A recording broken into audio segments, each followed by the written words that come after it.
El libro de Deuteronomio es el quinto libro de la Biblia y el último libro de la Torá. Después del éxodo de Egipto, Israel estuvo en el monte Sinaí por un año, entrando en un pacto con su Dios. Y luego tuvieron un desastroso viaje a través del desierto, y la generación del éxodo se descalificó a sí misma para entrar en la tierra prometida de Abraham. Así que Deuteronomio inicia con Moisés delante de esta nueva generación explicándoles la Torá. Y es a partir de aquí que el diseño y el propósito del libro se desarrollan. Deuteronomio está formado por una serie de discursos de Moisés donde él está solicitando a la nueva generación de Israel a ser fieles al pacto con su Dios. En el centro del libro está una colección de leyes, las cuales son los términos del pacto entre Dios e Israel. Algunas de las leyes son nuevas, pero muchas son repeticiones de las leyes dadas anteriormente en el monte Sinaí. Y de este hecho es de donde el libro recibe su nombre, de la palabra griega Deuteronomion, que significa segunda ley. Alrededor de estas leyes se encuentran dos secciones externas con discursos de Moisés. Cada una de estas están divididas en dos partes. Profundicemos y veamos cómo funciona todo esto. Así que, primero que nada, Moisés resume la historia hasta ahora y resalta lo rebelde que fue la anterior generación, contrastando con la gracia constante de Dios y su provisión en el desierto. Y Dios sí trajo su justicia sobre ellos, pero no abandonó sus promesas del pacto. Después de esto siguen una serie de sermones muy apasionados, donde Moisés llama a esta nueva generación a ser más fieles al pacto que lo que sus padres habían sido. Él les recuerda los 10 mandamientos, y luego el centro de esta sección es una famosa enseñanza llamada el Shema. Moisés dice: «Escucha, oh Israel, el Señor es nuestro Dios, el Señor uno es. Amarás al Señor tu Dios con todo tu corazón, con toda tu alma y con toda tu fuerza». Esta se convirtió en una oración diaria muy importante en el judaísmo, y esta une todos los temas de este libro. Así que la palabra escucha, Shema en hebreo, significa mucho más que solo oír.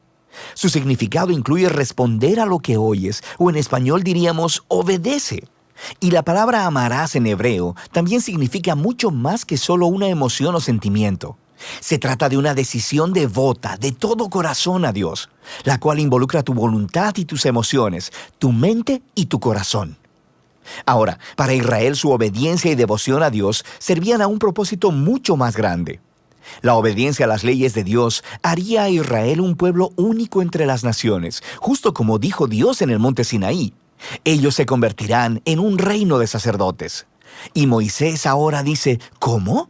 Israel tiene la oportunidad de mostrar al mundo entero la sabiduría y la justicia de Dios obedeciendo sus leyes.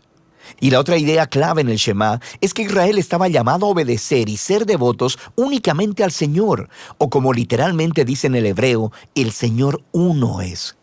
Ahora, tomando en cuenta el contexto, el punto central es que el Señor es el único Dios a quien Israel debe adorar y obedecer. Israel está a punto de entrar a la tierra de Canaán, donde las personas adoraban ídolos que representaban a todos los diferentes aspectos de la creación: el sol, el clima o el sexo y la guerra. Y en la perspectiva de Moisés, el adorar a esos dioses degrada a los humanos y destruye las comunidades. Pero adorar al Dios de Israel, quien es el Creador y el Redentor, esto guiará a la vida y a la bendición. Y así llegamos a la gran colección de leyes en el centro del libro, y estas están más o menos acomodadas por temas. Así, la sección inicial es acerca de la adoración de Israel a su Dios. Ellos debían tener un templo central donde el único Dios sería adorado. Y Dios también debía ser adorado mediante el cuidado que Israel proveyera a sus pobres. Por ejemplo, todos los israelitas debían apartar 1/10 de su ingreso anual para el templo, pero otro 10 debía apartarse cada 3 años y ser dado a los pobres. Y estas eran la clase de leyes que ponían a Israel en la vanguardia de la justicia en comparación con sus antiguos vecinos. Y todo estaba conectado con la adoración a Dios. La siguiente sección describe las cualidades de carácter de los líderes de Israel. Así que los ancianos, los sacerdotes y los reyes estaban bajo la autoridad de las leyes del pacto, las cuales Dios dijo que Él haría cumplir enviando profetas para pedirle cuenta a los líderes. De manera que en contraste con los vecinos de Israel, donde los reyes eran considerados como divinos y como la ley misma, los líderes de Israel estaban subordinados a la ley y a los profetas. Lo que continúa es una larga sección de leyes acerca de la vida civil de Israel. Reglas sobre el matrimonio, la familia y los negocios, también sobre la justicia social, sobre su sistema social y cómo debían proteger a los huérfanos y a los extranjeros, y luego estas reglas concluyen con más leyes sobre la adoración. Ahora, aquí hay algunos consejos para leer todas estas leyes. Recuerda, primero que nada, que estos son los términos del Pacto del Sinaí dados específicamente al Israel antiguo, quien vivía en una cultura que es muy diferente a la tuya. Y en segundo lugar, no será útil que compares estas leyes con las leyes modernas de una cultura muy diferente.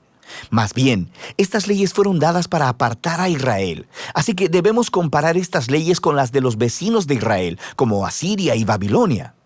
Y cuando haces eso, de repente, las leyes que parecen duras o extrañas se hacen mucho más claras. Puedes darte cuenta que Dios está empujando a Israel a un más alto nivel de justicia que el que se conociera hasta la fecha. Y finalmente, intenta discernir los principios centrales de sabiduría o justicia que están debajo de cualquier ley en particular, y descubrirás algunas cosas bastante profundas. Así que aquí tienes una tarea para obtener créditos extra. Ve a ver cómo el apóstol Pablo hace esto en su primera carta a los Corintios, capítulo 9, versículo 9, y él cita una ley de Deuteronomio capítulo 25, versículo 4. Es muy interesante. Volvamos a Moisés. Después de abordar todas estas leyes, emite el reto final de que Israel debe escuchar y amar a su Dios. Él emite primero una advertencia y un ultimátum. Si Israel escucha y obedece a su Dios, todo irá genial. Habrá mucha bendición divina. Pero si ellos no obedecen y se rebelan, habrá hambre, plagas, devastación y eventualmente exilio de la tierra. Y luego Moisés los obliga a tomar una decisión. Él les dice: hoy he puesto delante de ti la vida y el bien, la muerte y el mal.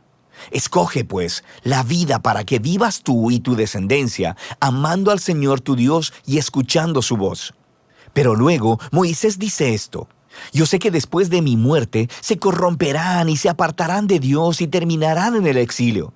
Lo que es un poco decepcionante, pero él ha estado con esta gente durante décadas y es bastante claro que sus esperanzas no son muy altas. Pero no todo está perdido, dice Moisés. Un día, cuando Israel esté en el exilio, en algún punto, dice Moisés, ellos pueden volverse a Dios, quien ha dicho con sus propias palabras que circuncidará sus corazones para que puedan amarle con todo su corazón y toda su alma y así tengan vida. Ahora, esta es una vívida metáfora que está diciendo que algo está fundamentalmente mal con el corazón de Israel. Es necio y duro, y es lo mismo que está mal con el corazón de toda la humanidad. Esto regresa a la rebelión de los humanos en el jardín del Edén.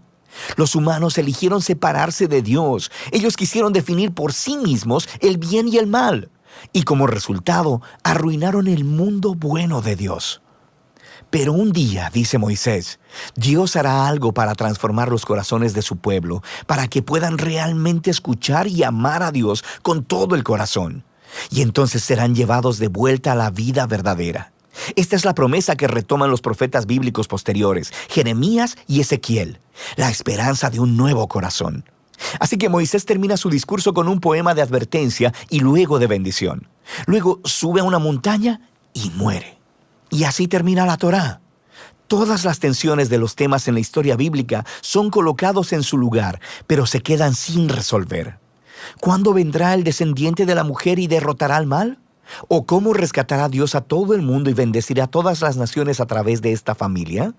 ¿Y cómo pueden reconciliarse la santidad de Dios con personas que son rebeldes continuamente? ¿Y cómo transformará Dios los corazones de su pueblo? Para saberlo, deberás seguir leyendo, pero por ahora, de eso trata el libro de Deuteronomio.